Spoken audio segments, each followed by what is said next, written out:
Hello guys, welcome sa ating update ng ika-7th day ng ating kits. So, ipapakita ko sa inyo mamaya, pero bago yun, mangungumpay muna tayo. Meron tayong nakita na spot kung saan merong purple napier. So, napansin ko yun yung paborito ng mga rabbit. Lagi ako doon nangunguha. Pero minsan pinapahinga ko para tumubo ulit yung mga napier na pinutol ko.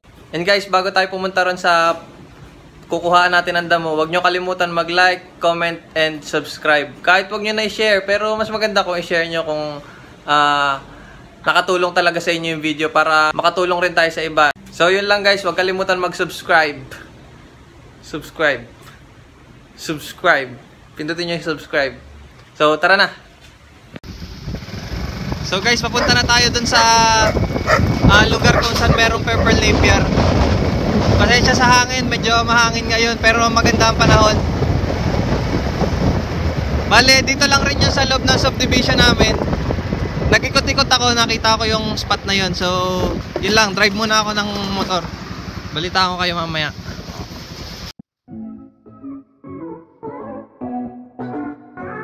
Guys, tuloy na natin. Ito yung mga kinukuhaan ko. Bale, mga 1.5 months na rin ako ditong nangunguha.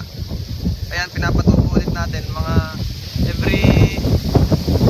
every once a week dito tayo kumukuha para hindi siya maubos. Tumubo ulit siya. So, ayan, tuloy na natin.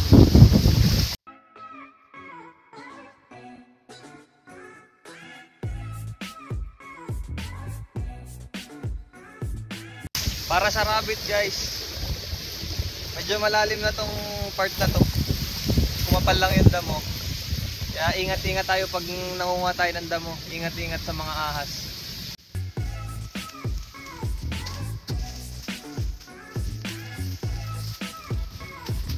Yeah. Ang kagandahan nitong purple napier guys, hindi siya masyadong matalas. Hindi siya nakakahiwa masyado. Hindi katulad nung yung isang super napier na green lang. Medyo matalas siya at saka makate.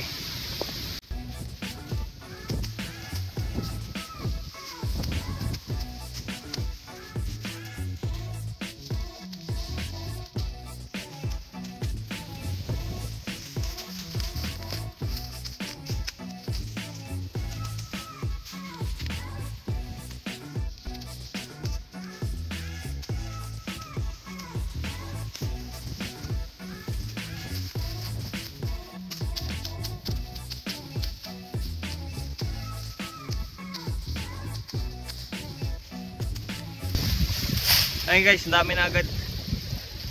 Meron na tayo dun nakuha din na konti din.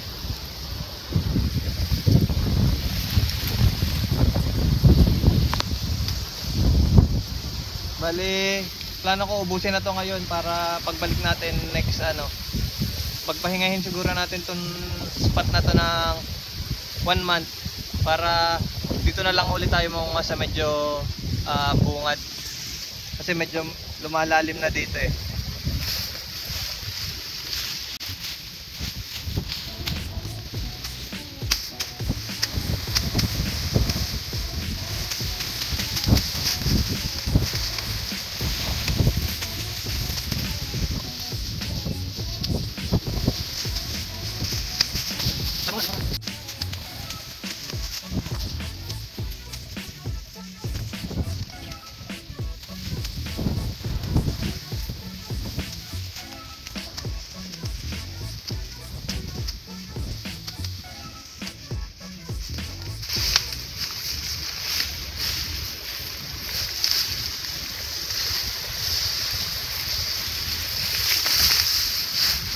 Guys, pag nangunguha kayo ng mga ganitong damo, pinakang-iingatan nyo yung mata nyo. Kasi pwedeng pagtaga nyo, humiwa sa mata nyo yung damo. Kaya pinakang-iingatan nyo yung mata nyo.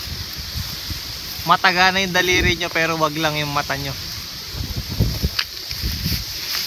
Pero mas okay diba pag kung lagi tayo safety first. Lagi tayong safety first sa mga ginagawa natin.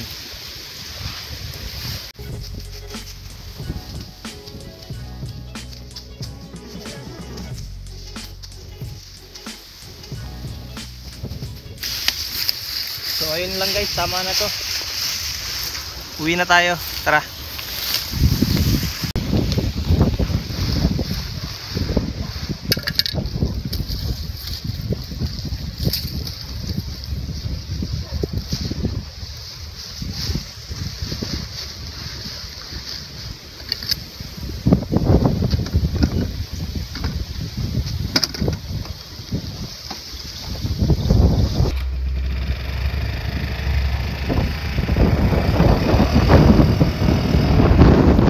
Ayun guys, kung makikita nyo, puro damo lahat yan. Pero itong ibang damo na to hindi pwede. Kaya kumahanap tayo ng mayroong magagandang damo. Pinupuntahan natin. Total malapit lang naman dito sa loob ng subdivision.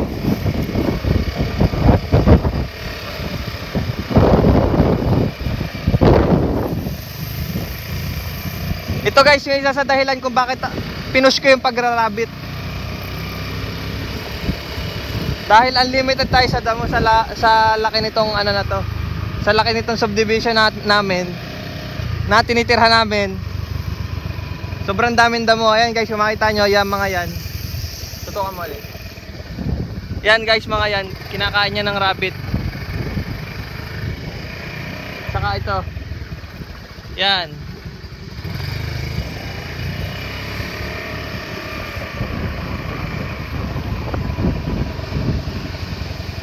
Mostly dito ako nangunguha guys, pero pinapatubo ko lang ulit. Sa pagkuha kasi ng damo guys, hindi ako basta-basta kumukuha ng damo. Pag may mga brown spots yung damo, hindi ko na siya kinukuha. Umahanap ako ng ibang place kung saan may maganda.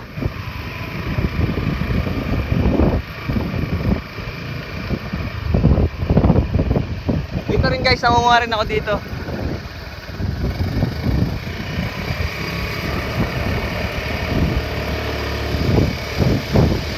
Saka doon.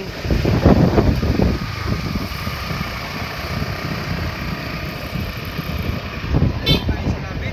Ha? Makain sa rabbit? Oo. Thank you. Di ba ano yan? Matigas yan ah. Malambot. Di Ito. ba inaano yung kangkong? Kangkong magtatae. Ah, ganun Matubig. ba yun? Ah, matubig na ano. Ganyan ba siya rabbit? Ito yung pinapatuyo lang ng konti, tapos ay ano na. Kakainin na.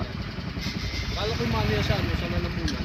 Makati. Makati. Hindi po, paborito nga nila yan. Paborito. Hindi yung...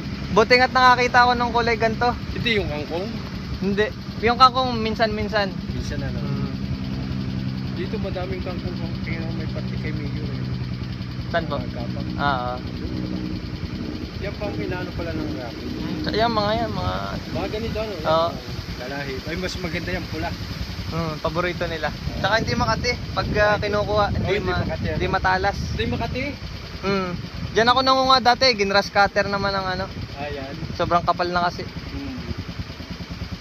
Kuya, salamat. Sige.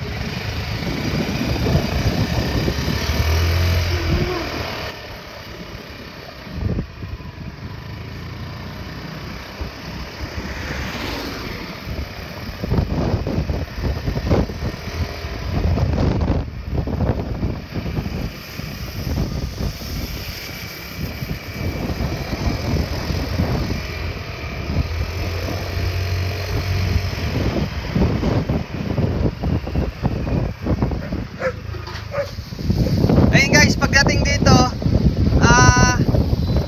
binibilad ko siya sa araw. Pag mga ganito mainit, ano siya, sun-dry, semi-sun-dry. Mga 2 hours siya dito para mabawasan agad yung water content. Tapos, hati-hatiin ko na siya para madali ilagay dun sa hay rack ng ating mga cages. So, ito, bilad na natin.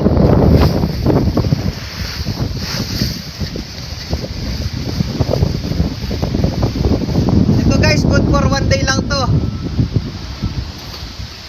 Kaya everyday tayo nangunguha ng grass. Pag hindi umuulan, dinadamihan na natin. And guys, ginaganyan ko lang. Mainitan din yung mga insekto na nandito, umaalis sila. Saka may mga tubig-tubig pa kasi yung mga singit ng mga grass, kaya mas prefer ko yung sinasandry, semi-sandry. Yan, after 2 hours, babalikan natin. Ihati na natin siya sa gitna. Sinachap-chap ko minsan. Tapos, ilalagay na natin doon sa mga rabbit natin. So, ayun lang guys. Punta na tayo doon sa update ng mga kits. So, tara. Ayun guys, update sa ating mga kits, 7 days. Ayan. Hawakan muna natin si Mother Doe bago natin ipakita na mabuti yung mga kits.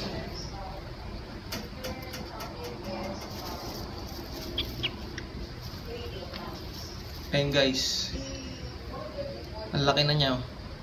Sobrang laki din ang tiyan niya, punong-puno ng gatas. Nakakatuwa naman.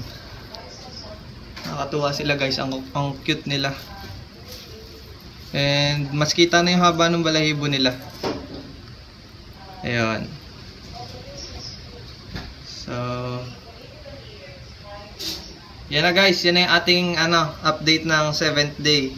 So bukas update ulit. Everyday update natin sa development ng growth nila para makita nyo, masubaybayan nyo yung paglaki nitong mga first litter ko. So yun lang guys, bye bye. Thank you sa panonood. Huwag kalimutan mag-subscribe.